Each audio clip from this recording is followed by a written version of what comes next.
Mesdames et messieurs, bonsoir. Merci de nous rejoindre pour ce nouveau numéro de Code 24, le magazine francophone de la rédaction de Futur TV, en partenariat avec France 24. Le sentier lumineux, celui de la révolution, d'un slogan du Parti communiste, est né le nom d'une guérilla à l'origine des pires violences qu'ait connu le Pérou au XXe siècle. En 1980, le mouvement tente de saboter une élection et la lutte idéologique se transforme en lutte armée. Les combats avec les militaires deviennent de plus en plus violents. Le sentier lumineux parvient toutefois à prendre le contrôle de plusieurs régions rurales du Pérou et de certains bidonvilles de Lima, la capitale. En 20 ans, le conflit a entraîné la mort ou la disparition de près de 70 000 personnes. Après la capture de son chef Abimael Guzmán en 1992, la guérilla explose en petits mouvements locaux. Aujourd'hui, le sentier lumineux est toujours placé sur la liste officielle des organisations terroristes par les États-Unis et l'Union européenne. Mais à Lima, la guérilla tente de renaître sous forme de mouvement politique. Le reportage d'Antoine Baudard et Vincent Roux. Perché dans la cordillère des Andes, le village de Lucanamarca est emblématique de la violence du sentier lumineux. En 1983, la guérilla péruvienne y a perpétré son premier massacre en assassinant 69 paysans. C'est ici que la tuerie a eu lieu le 3 avril. Ils donnaient les coups à la hache et à la machette, sans dégoût. La place était entièrement recouverte de sang. Encore aujourd'hui, je me souviens de ça. Gualberto était à l'époque maire du village. Lui aussi a bien failli mourir ce jour-là. À cet instant, ils m'ont tiré une balle ici. Et elle est ressortie par là. Ils auraient pu me tuer, mais Dieu m'a sauvé. Sur la place centrale, un monument érigé en 2007 égrène les noms des victimes. Il y a tellement de noms, et ils sont en train de s'effacer. Plus personne ne se souvient. Abel Al-Rahman, Catalina Quilcha était une dame enceinte. Elle est morte aussi. C'est pas vrai, tout est en train de s'effacer. Le conflit engendré par le sentier lumineux a entraîné la mort ou la disparition de près de 70 000 personnes, victimes de la guérilla maoïste ou des représailles de l'armée. 25 ans après la fin de la guerre civile, son souvenir s'estompe peu à peu au Pérou.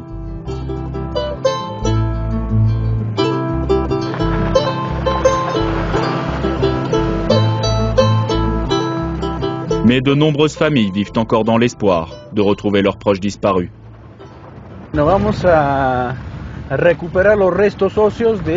On va récupérer les ossements de 8 personnes qui ont été assassinées en 1984 par de supposés membres du Sentier Lumineux.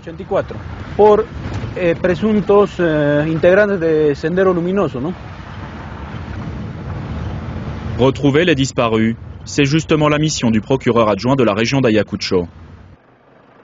Il se rend aujourd'hui à Paraipampa, un village dans lequel 20 civils furent assassinés le 17 janvier 1984.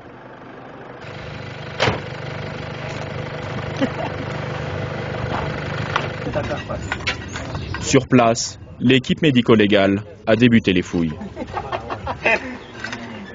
À 6 mètres sous terre, les premiers corps apparaissent. Ici, il y en a 3. Mon père, Mario Mendes et Aurelio Mendes. Gerardo Carpio Diaz et son équipe mènent l'exhumation avec rigueur. Tout est documenté et répertorié. Oui, le crâne en premier. Prends une photo ici, Angie.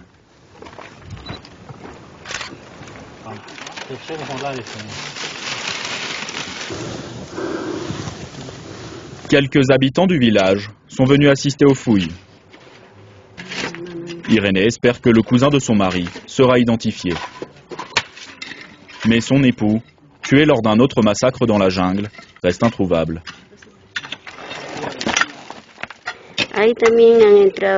L'armée est arrivée et 30 personnes ont été tuées. Mon second époux aussi est mort. Nous avions un petit garçon. Il est resté orphelin. Et il me demande encore, où est papa?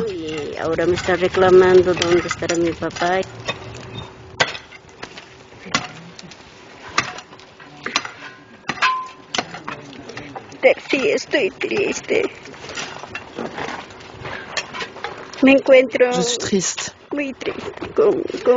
Je suis si triste avec mon enfant. Parfois il pleure. Et voir mon fils pleurer me rend si triste. Près de 15 000 disparitions liées au conflit attendent toujours d'être élucidées.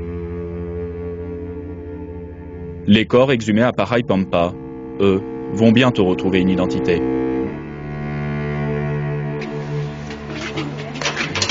Gerardo vient d'arriver au laboratoire de médecine légale, situé dans la capitale régionale. Son équipe n'a pu sortir que 5 corps de terre. Les autres étaient trop difficiles d'accès. De nouvelles fouilles devront être organisées. Un bon travail a été fait. Finalement, l'objectif est atteint. La mission est réussie et c'est une satisfaction. Car c'était quasiment impossible de les trouver avec cette profondeur. C'est bien. Le principal, c'est que la population soit contente. Rolando Alvarado est à la tête de l'unité médico-légale régionale, créée en 2003 et spécialisée dans l'identification des victimes du conflit. Grâce aux analyses ADN, il tente de redonner un nom au corps arraché à la terre. Le corps ne vous parlera pas, mais il me dit de nombreuses choses. Comment il a été tué, son âge, sa taille. Tous ces indices, plus les vêtements qui sont très importants, on les croise avec les informations recueillies par l'archéologue et l'anthropologue social. En 15 ans, l'unité s'est penchée sur 3500 corps et a pu en identifier près de 2000.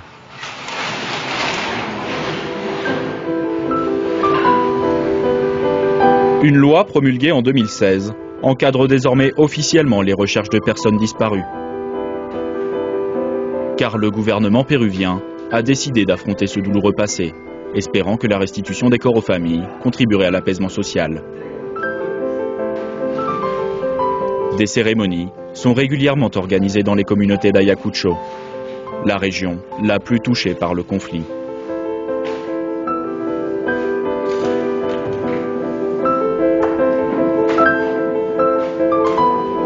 Félix Aleja et ses 2 enfants vont enfin retrouver Maria, leur épouse et mère, assassinée 30 ans plus tôt par le Sentier Lumineux.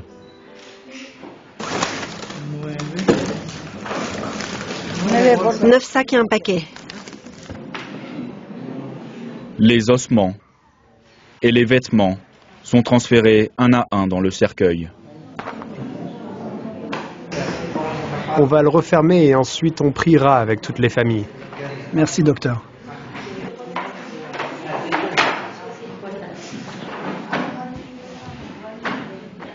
Vous êtes catholiques, mes frères? Alors on va tous prier ensemble. Nous allons demander au Seigneur, Dieu de la vie, qu'il rencontre nos proches qui ont péri, qui sont morts dans différentes circonstances. Tous ensemble.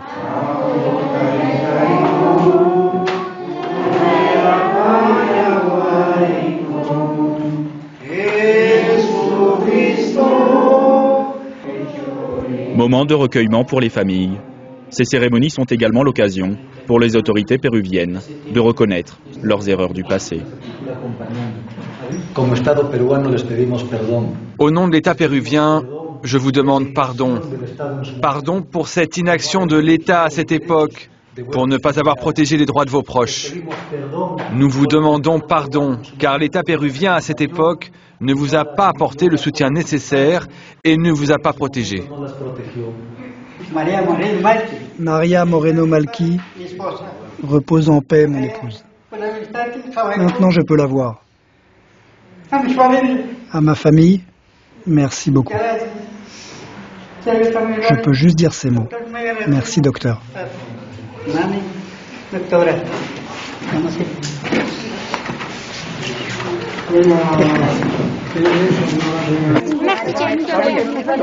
Ce soir, les proches de Maria Moreno Malqui veilleront son corps avant de lui donner une vraie sépulture. Félix et ses enfants vont enfin pouvoir faire leur deuil.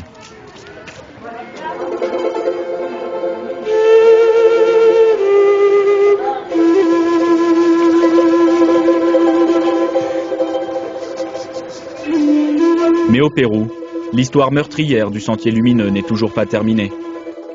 Les derniers guérilleros ont abandonné depuis longtemps leurs idéaux politiques et se sont reconvertis dans le trafic de drogue.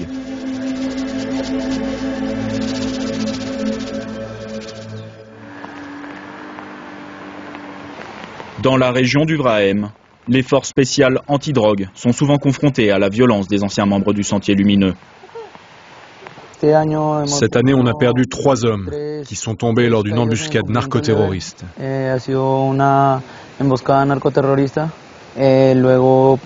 Après ça, on a subi une autre attaque où il y a eu seulement des blessés. Ça, c'est notre pain de tous les jours, c'est la routine. À n'importe quel moment, ces délinquants terroristes peuvent nous harceler ou nous tendre une embuscade. Les 30 hommes menés par Brajan Poma peinent à avancer dans la jungle, battus par la pluie. Voilà, ça c'est l'objectif, c'est notre objectif.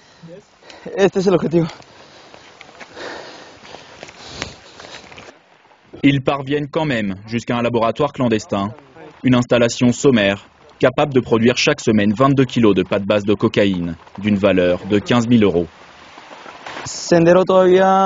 Il reste encore des traces du Sentier Lumineux et de leur activité dans cette zone. Ils font du trafic de drogue et ils assurent la protection et la sécurité du narcotrafic. Des explosifs artisanaux viendront à bout de l'installation et de sa production. Allez, on sort.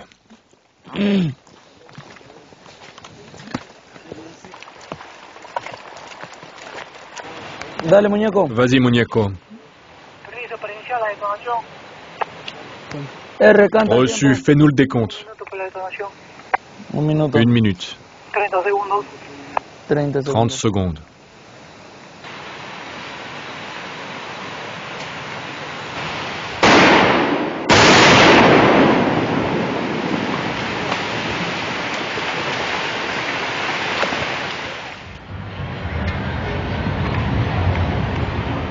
À 800 km du Vrahem, le Sentier Lumineux fait aussi parler de lui. Dans la capitale péruvienne, d'anciens membres du groupe armé, souvent tout juste sortis de prison, ont créé le mouvement pour l'amnistie et les droits fondamentaux, le Movadef, un groupe politique très controversé. Alfredo Crespo est l'un de ses membres. Je suis le sous-secrétaire du Movadef. Ils nous persécutent, ils nous font des procès, ils arrêtent nos membres alors qu'ils n'ont commis aucun acte de terrorisme. Ils nous rejettent pour des raisons idéologiques, parce que nous sommes des marxistes, léninistes, maoïstes. Alfredo Crespo et 3 autres membres du Movadef sont aujourd'hui traduits en justice pour apologie du terrorisme. Ils encourent jusqu'à 12 ans de prison. Un deuxième procès devrait bientôt s'ouvrir contre d'autres membres du mouvement, accusés d'être financés par le narcotrafic. Mais Alfredo Crespo tient à prouver que le Movadef est inoffensif. Bonjour. Une dizaine de militants, sur les 3500 que compterait le mouvement, sont aujourd'hui réunis pour une opération de levée de fonds. Bonjour, comment vas-tu ?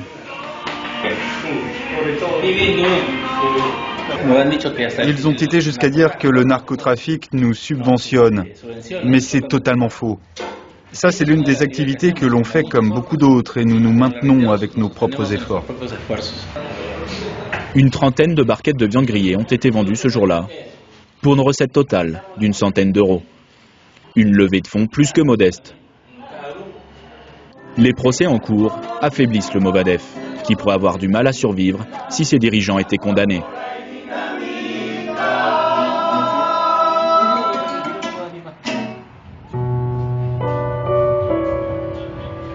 « 25 ans après la fin du conflit armé, le Sentier Lumineux et ses héritiers vivent peut-être leurs dernières heures. À Lima, la Tour de l'Espérance, construite avec des pylônes détruits par le Sentier Lumineux pour priver la capitale d'électricité, surplombe la côte. Elle sera toujours là pour rappeler aux Péruviens les pages les plus sombres de leur histoire. Allez, restez des nôtres, on se retrouve après cette très courte pause. A tout de suite.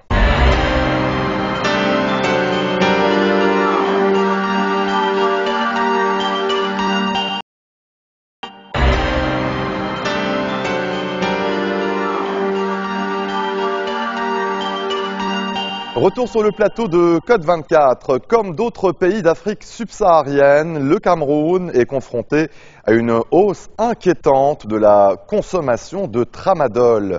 Cet opioïde de synthèse contenu dans certains médicaments analgésiques est de plus en plus souvent détourné en stupéfiants. Vendu à bas prix au marché noir, facile d'accès, très addictif et surtout très dangereux. Il fait des ravages, notamment chez les mineurs. Pour contrer les risques, certains lycées ont entamé des campagnes, encore trop rares, de prévention. Reportage signé Pierre Akpro, Zigoto Tchaya et Erina Fourni. Vue du ciel, Yaoundé, capitale du Cameroun. Au cœur de la ville, le marché central. Un bazar où l'on trouve de tout, y compris des faux médicaments. Un trafic au vu et au su de tous. Pour des raisons de sécurité, impossible de filmer ici sans rester discret. En caméra cachée, nous suivons Fabrice, quelques mètres devant nous, en chemise et pantalon jean. Ce vendeur de médicaments illicites a accepté de nous parler, visage masqué. Dans le dédale du marché, il nous conduit jusqu'à son échoppe. Dans sa besace, à l'abri des regards, son produit phare, une boîte de Zamudol, un médicament qui contient une molécule de plus en plus célèbre au Cameroun, le tramadol. Un antidouleur, proche de la morphine, détourné en stupéfiant lorsqu'il est utilisé à forte dose. C'est l'un des produits même les plus sollicités pour le moment. Généralement, c'est les élèves, les policiers, les militaires, les étudiants. Les motomanes même, ils en consomment beaucoup. Nous avons ce qu'on appelle les passeurs, c'est comme ça qu'on peut les appeler. Et ils viennent, ils prennent un gros et puis c'est eux qui savent comment ils vont dispatcher ça dans les quartiers. Le tramadol utilisé comme drogue, un usage qui se répand dans le pays. À Yaoundé, dans ce discret lieu de consommation, nous avons rendez-vous avec Marius.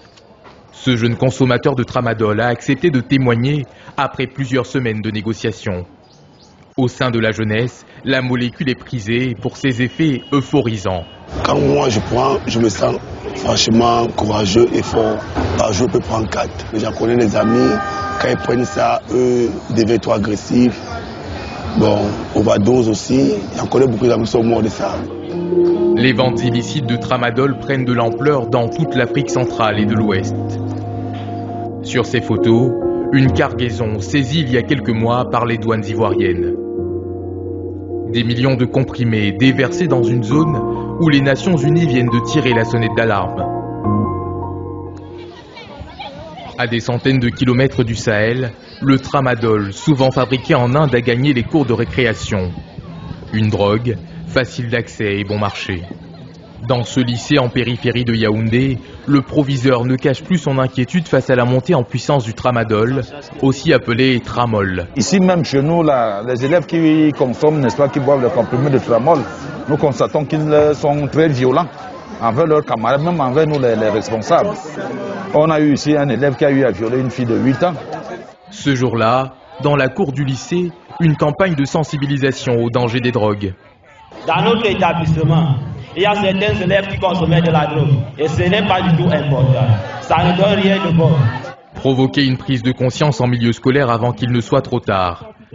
Des initiatives encore rares au Cameroun, selon Titus, qui conduit la séance du jour. Au Cameroun, tout ce qu'on connaît en ce qui concerne les drogues, c'est la répression.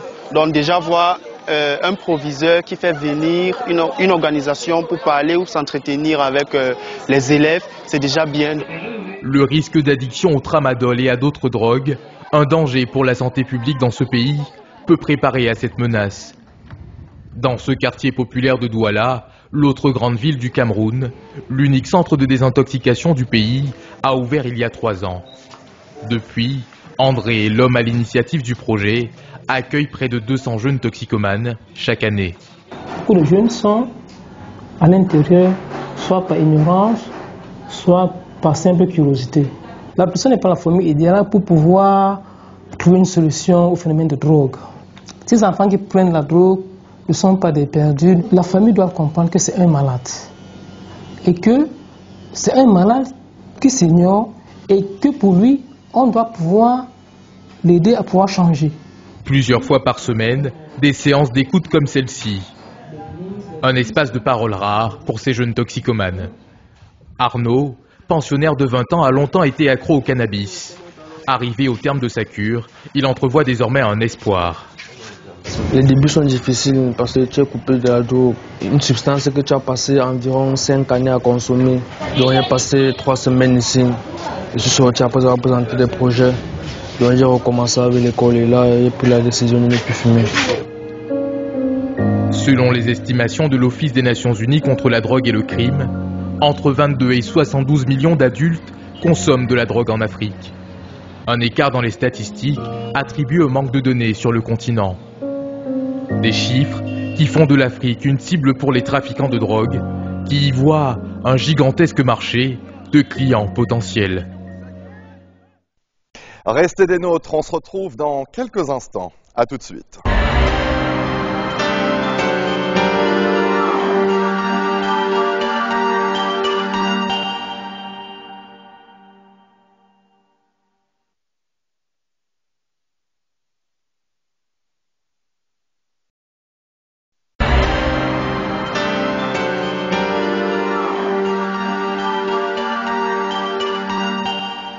Retour sur le plateau de Code 24. En France, on envisage une hypothétique législation du cannabis médical.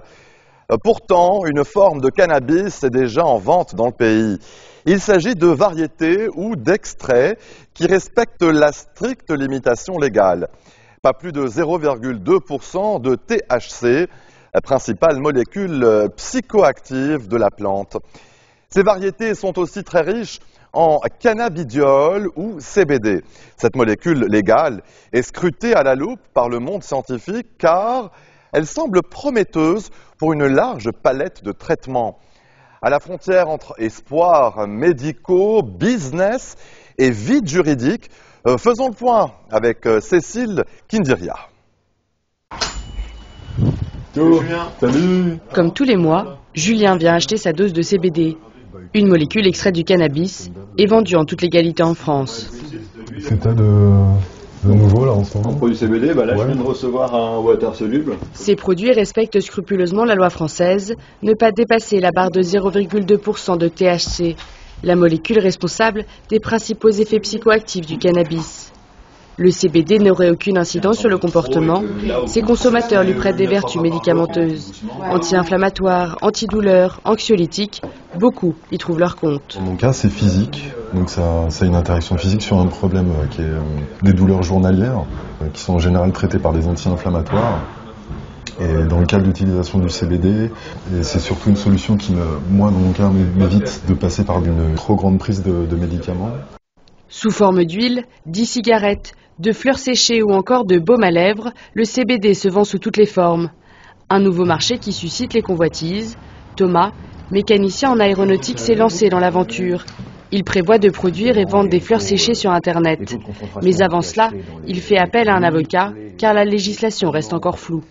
Il n'y a aucun texte aujourd'hui qui vous dit le CBD est légal ou le CBD est tout à fait possible de le commercialiser ou le CBD est interdit. Un vide juridique qui permet aux commerçants de produire et vendre du CBD en toute légalité.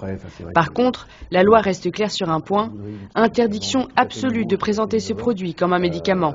Il faut vraiment avoir une communication light, il faut vraiment être très discret et en ce moment, tant que la réglementation est toujours sur ces axes-là, voilà, éviter quelque chose de trop tapageur. Il ne faut surtout pas dire que ça a une vertu thérapeutique, il ne faut surtout pas dire que ça a une vertu apaisante ou relaxante. Il faut vraiment rester dans une neutralité complète par rapport aux produits. Cela n'a pas dissuadé Paola, la mère de Leandro, atteinte d'une forme rare d'épilepsie génétique. Il y a 9 mois, elle apprend qu'il est pharmacorésistant, le CBD lui apparaît comme l'ultime recours, et très vite, les changements sont notables.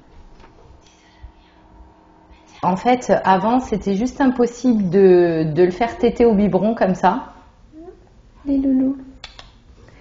Parce que, en fait, il n'avait pas la force de téter. C'était impossible, on était obligé de tout lui donner en fait par seringue. Le CBD n'est pas considéré comme un médicament en France et ne peut donc être prescrit. Livrés à eux-mêmes, les malades et leurs familles se sentent particulièrement démunis. On prend le CBD. Ce qui est problématique aussi, c'est de trouver la bonne dose. Et en fait, on y va vraiment progressivement. On s'appelle avec d'autres parents qui en donnent aussi, en se disant bah tiens, qu'est-ce que tu donnes chez l'un, qu'est-ce que tu donnes à ton fils, qu'est-ce que tu donnes à ta fille, etc. Et en fait, on fait des tests nous-mêmes. Alors, on y va bien sûr sur des petites doses parce que on s'adresse quand même à des tout petits. Mais ce qui serait bien, c'est qu'on ait vraiment un suivi médical avec des médecins, des neurologues qui nous aident en fait dans le dosage tout simplement, quoi. Mais d'après ce spécialiste en addictologie, tous les produits riches en CBD ne seraient pas sans risque.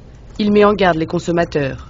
Quand quelqu'un a été aidé, c'est un individu. Ça ne veut pas dire qu'un autre individu serait aidé de la même manière. On ne peut pas généraliser à partir d'un seul cas. La grosse question qui se pose, c'est la qualité de ces produits. Il y a un certain nombre de personnes qui se fournissent effectivement sur Internet et là, vous ne savez pas ce que vous récupérez.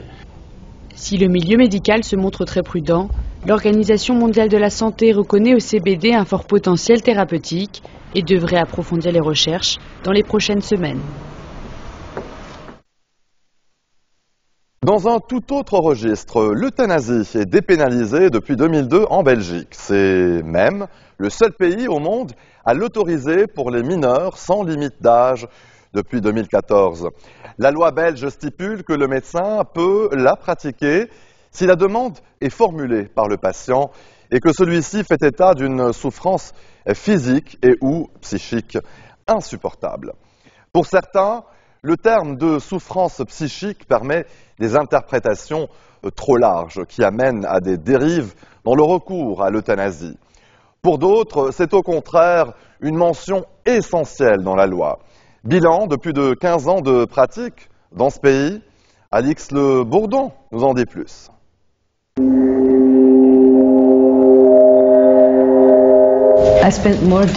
Je passe des jours et des semaines dans mon lit à pleurer, à hurler. C'est comme si quelqu'un enfonçait de grosses aiguilles à l'intérieur de moi. Je ne vis pas, je survis. Ces souffrances psychiques insupportables, Amy a décidé d'y mettre un terme. Cette jeune Belge de 32 ans a obtenu l'autorisation d'être euthanasiée. C'était il y a 18 mois. Et depuis, elle s'est paradoxalement remise à vivre. Dès que j'ai eu l'autorisation, je n'ai plus pensé au suicide. Je me suis sentie comme si je pouvais respirer un peu. Pas de date fixée pour son euthanasie. La jeune femme a même des projets. Elle va bientôt déménager dans un nouvel appartement. Un mieux-être que ce père de famille aurait souhaité pour sa fille. Une époque sans cheveux. Elle avait fait un pari avec des copains. Mais Edith s'est tranché la gorge dans la chambre de son hôpital psychiatrique. Ni son entourage, ni ses médecins n'ont considéré ces demandes de procédure d'euthanasie. Pendant toutes ces années, j'ai fait de l'acharnement affectif. Mon seul souhait, c'était qu'elle vive. Alors que ce qu'elle attendait de moi, c'est que je l'écoute.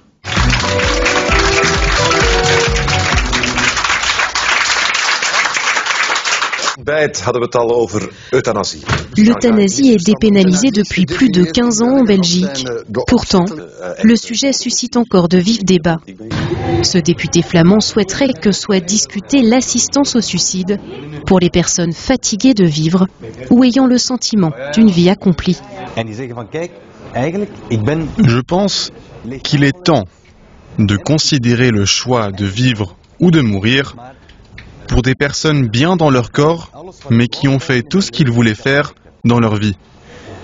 Qui sommes-nous pour leur dire qu'ils doivent continuer à vivre? La liberté de conscience de médecin est vraiment mise en danger en Belgique.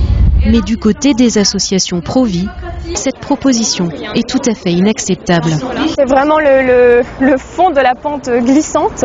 Va-t-on laisser les gens finalement se suicider de manière encadrée quand ils sont au bord du gouffre, quand ils font face au désespoir, quand ils sont fatigués de vivre? Le rôle de la société n'est-il pas justement de montrer que ces personnes ont encore toute leur place parmi nous? Pour ces associations, la pratique de l'euthanasie est à bannir dans tous les cas. On distribue aussi la carte de fin de vie. Cette militante est venue ici marteler un message. La loi belge comporte des lacunes et peut mener à des dérives. La vérification de toutes les conditions qui sont dans la loi, cela se fait a posteriori. Donc la personne est déjà décédée lorsque le médecin fait la déclaration d'euthanasie et que la commission doit vérifier toutes les conditions qui sont inscrites dans la loi. Le docteur Van Oost fait partie de cette commission qui se réunit tous les mois. Elle-même pratique l'euthanasie dans son service de soins palliatifs. Bonjour monsieur. Elle peut aussi avoir lieu à domicile. Monsieur ? Une première injection pour endormir, 2 autres pour provoquer la mort, qui survient en général en une dizaine de minutes. Ce qui prend du temps, c'est tout le processus qui précède l'euthanasie. Selon le docteur Van Oost, la pratique est strictement encadrée par une obligation imposée aux médecins, ne jamais prendre la décision seul. Il nous est demandé en tant que médecin de prendre l'avis d'autres et de rendre compte quelque part à la société, puisqu'on doit faire un rapport sur ce qu'on a fait. Et ce rapport peut être corroboré par une équipe soignante et au moins un autre médecin. Et même un deuxième, un psychiatre, dans le cas de souffrance psychique. Je ne revois que ces photos, je ne revois que ce bonheur que nous avons connu, je ne revois que nos vacances. Tout le temps. Ce patient avait une relation fusionnelle avec sa femme. Il ne se remet pas de son décès, il y a presque 1 an. C'est la 4e fois qu'il voit ce médecin, car à 83 ans, Pierre demande l'euthanasie. J'en ai assez de vivre. J'en ai assez de la solitude. Je pleure tout le temps, je pleure même à la rue. Mais dans le cas d'un deuil, les médecins sont prudents. On doit donner un peu de temps pour confirmer ça. Se donner du temps sans jamais remettre en question la souffrance psychique du patient.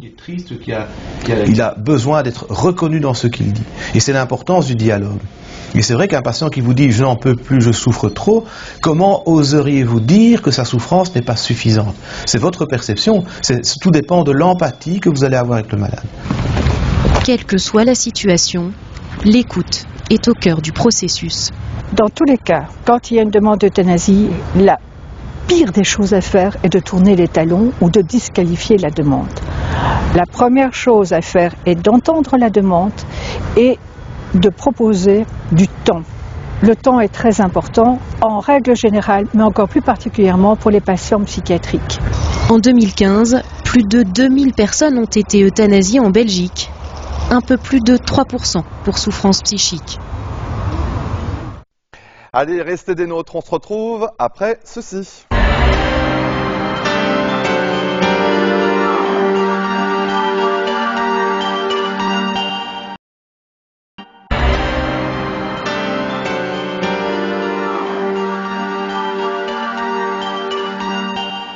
Retour sur le plateau de Code 24. Comment affirmer un caractère rebelle sans paraître négligé? Comment moderniser la silhouette masculine dans le contexte actuel bouillonnant?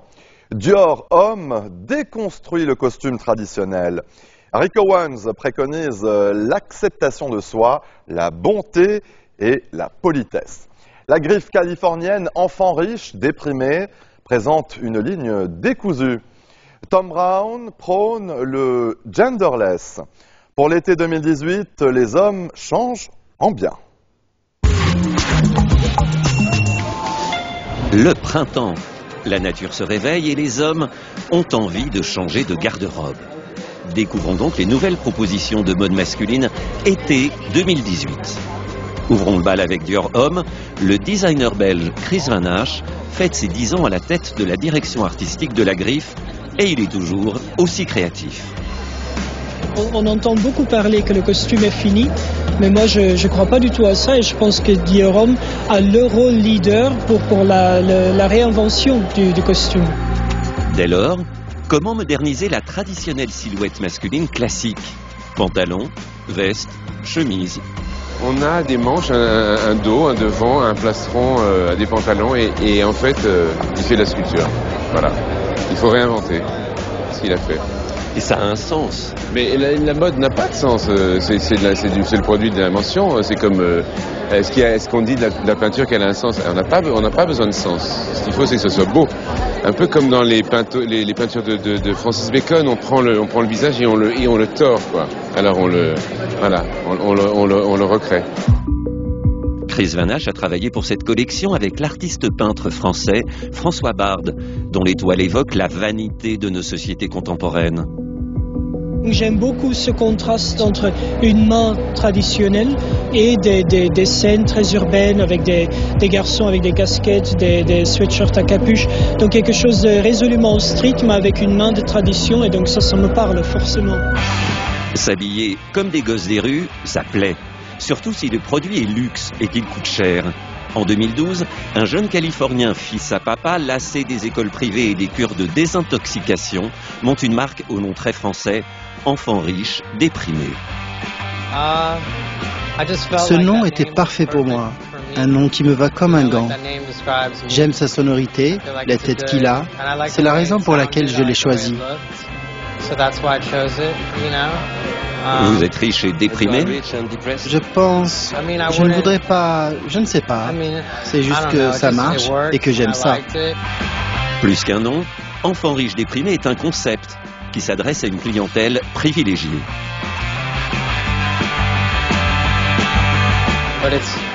C'est presque comme une super niche, parfaitement organisée. Je sais pas, ça a beaucoup à voir, je crois, avec mon travail d'artiste peintre. Comment tout ça s'organise ensemble, mais ça change tout le temps. C'est comme un pastiche. Tous les créateurs de lignes masculines ne sont pas aussi décousus, même quand ils présentent un travail troublant. Californien lui aussi, mais installé à Paris, Rick Owens porte un regard terriblement sérieux sur le corps social. Les insignes sont un symbole de civilisation. À l'évidence, nous traversons une étrange période de discorde et je ne pense pas qu'une mode contestataire puisse avoir beaucoup d'effets. Donc, je ne fais rien pour protester. Je fais ce que je pense être le message le plus positif.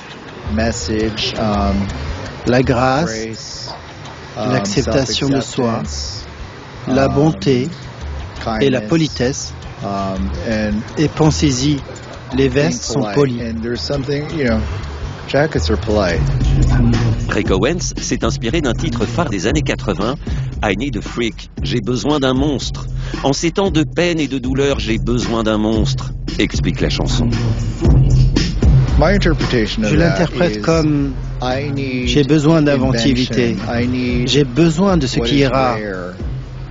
J'ai besoin d'inspiration, j'ai besoin de surprise, j'ai besoin de quelque chose d'inhabituel, j'ai besoin d'être stimulé. Mais plus que tout, j'ai besoin de rareté.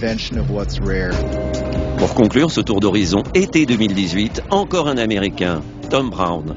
Lui aussi réagit avec sérieux mais non sans humour à ce que l'on pourrait appeler une vague internationale de repli, de fermeture des esprits. Il s'agit de regarder en arrière. Quand vous êtes un bébé, les garçons et les filles portent les mêmes vêtements. Et plus tard, la société vous dicte dans quelle direction aller. Je pense que c'est une belle histoire, quand vous choisissez vous-même quel chemin emprunter.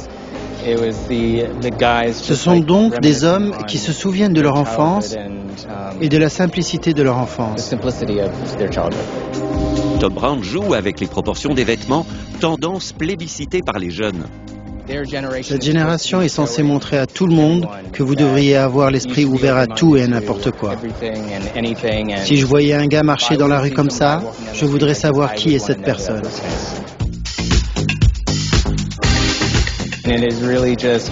C'est la célébration des gens qui choisissent leur propre vie et qui sont capables de vivre comme ils le veulent. Ce n'est pas fait pour être une collection politique, et elle ne l'est pas. Quoique. Sans le dire, mais tout en le disant, la mode est politique. C'est agréable de finir avec une certaine idée du mariage. Au final, c'est vous qui choisissez votre chemin. Messieurs, vous voyez bien aujourd'hui qu'avec quelques chiffons, du fil et une aiguille, une bonne dose de savoir-faire et un certain talent, vous aussi, vous pouvez tenter de changer le monde. Objet de prestige, le lustre existe depuis l'Antiquité et se décline sous différents styles, du baroque au contemporain, en passant par l'art déco. Ces luminaires ornent les plus beaux intérieurs, comme la nef de la cathédrale Notre-Dame de Paris.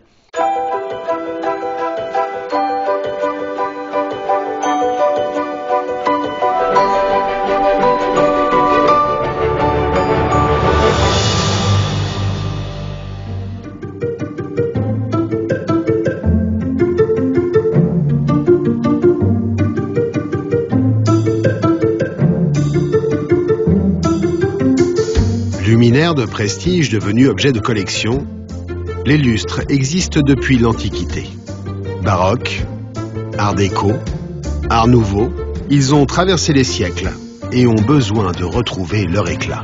Ces objets ont été conçus pour Louis XIV, pour Marie-Antoinette. Eux avaient un niveau d'exigence très très haut. Donc nous qui passons derrière, on a l'impression de travailler en direct pour ces rois. Et si on bâclait quelque chose, si on faisait quelque chose de pas bien, on aurait l'impression que la sentence divine tomberait de suite, c'est-à-dire de ne pas être au niveau du bâtiment dans lequel on a la chance de pouvoir travailler. Ces pièces d'exception ornent les plus beaux palais de France. Aujourd'hui, c'est un hôtel particulier du 18e, place de la Concorde à Paris, qui doit être rénové. Les plus beaux lustres auront droit, eux aussi, à une cure de jouvence. Là, on a un lustre qui a l'air relativement en bon état. En haut, sur la moustache supérieure, on voit qu'il y a quelques cristaux manquants et cassés. Jean-Louis Morin est chargé de décrocher ce luminaire de style empire, vieux de plus de 2 siècles. Une opération extrêmement délicate. Il y a toujours l'alimentation électrique en cours. Je risque de prendre une châtaigne, comme on dit. Vas-y, c'est bon. C'est à bout de bras que Jean-Louis et son équipe déplacent ce mastodonte de plus de 80 kilos. Une étape risquée car les milliers de pampilles de cristal de Bohême peuvent à tout moment se briser en éclats.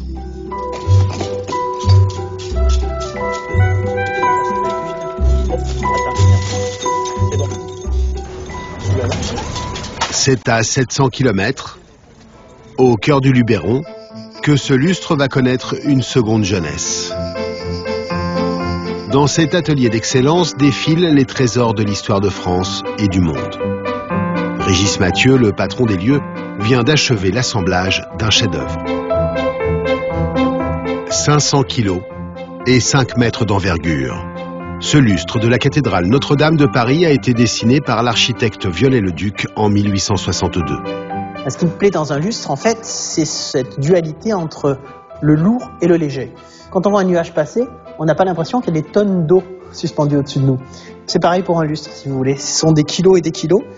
Et en fait, ils sont suspendus comme s'ils flottaient dans l'air. Et ce lustre, ça en est complètement la preuve. Vous n'avez aucun tirant central. Tout passe par les côtés, tout se divise pour tenir une immense couronne de bougies.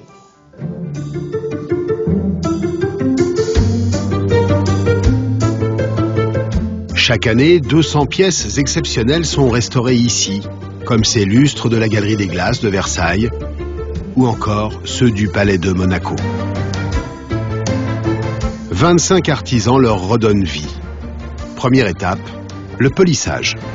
On va enlever toutes ces petites parties là de bronze et on va revenir travailler dessus là pour justement lui donner de l'éclat une brillance. Grégory perpétue un savoir-faire qui date de la Renaissance. On voyage dans le temps et surtout on voyage avec nos maîtres, quoi, les personnes qu'on travaillait, quoi, les bronziers, les architectes, ceux qu'on dessinait. On se remet dans leurs gestes. Certaines parties, elles, doivent être refaites à neuf, comme cette attache de lustre art déco. David vient de récupérer cette applique en bronze et doit parfaire sa dorure. Il la plonge dans ce bain d'or, un procédé millimétré, à commencer par la température, stabilisée grâce à ces balles de ping-pong qui retiennent la chaleur. Ce bain va fixer la teinte de la dorure. Elle n'est pas trop rouge, elle n'est pas trop pâle, mais là je pense qu'on est pas mal. Un pinceau, un peu de cire, un petit peu d'abrasif, et c'est parti. David vieillit ensuite la pièce artificiellement. Et pour ça, il a sa propre technique. Alors pour faire le vieilli, il faut se mettre à la place de la femme de ménage qui pendant des années a nettoyé ce lustre. Donc avec son chiffon, elle est venue frotter ici, ici, ici. Donc essentiellement les arêtes, elle ne peut pas aller dans les creux.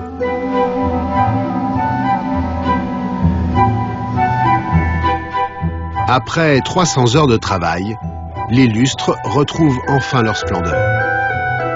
Ultime finition, l'éclairage. Pour recréer la lumière de la bougie d'antan, Régis Mathieu a inventé une ampoule spéciale. Voilà, là vous avez le bel éclairage d'époque qui est l'éclairage aux bougies. La couleur de lumière et l'intensité d'une vraie flamme. Voilà à l'origine comment ce lustre a été conçu pour éclairer comme ça. Si je mets des ampoules modernes, j'aplatis tout. Alors pour nous c'était vraiment important. Après des heures de travail sur un lustre, de ciselure, de dorure, de bruni, c'était pas possible.